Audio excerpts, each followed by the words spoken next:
Some kits, which were originally with individual tracks on a sprue, were at some point reissued with DS tracks, to my liking, but to others' dismay.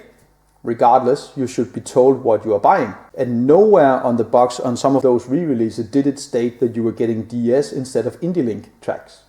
You could only tell by the stated part count. This is the original release of the Dragon Elephant. Really old one from 2000, so before the box back covers. This is the re-release.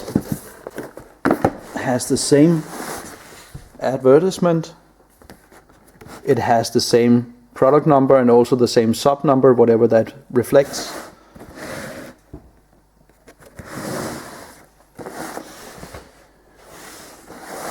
The only way you can tell the difference between these two kits, which are considerably different to some,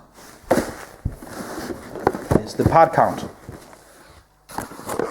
200 parts when there's DS, 512 parts when there's IndieLink tracks on a sprue, by the way. M4A1 early version Sherman originally had 738 parts. DS version shows over 175 parts. 6048. If you're not having two versions of this kit stacked up against each other, how would you notice that the product number was printed in a different font on the reprint? But otherwise, it's the same box. It even says copyright 1996. Good luck finding out which is which, unless you are shown pictures of the specific box's part count.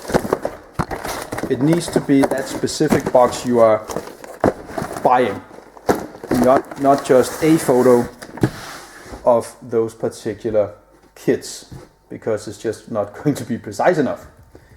That is some buyer beware stuff right there.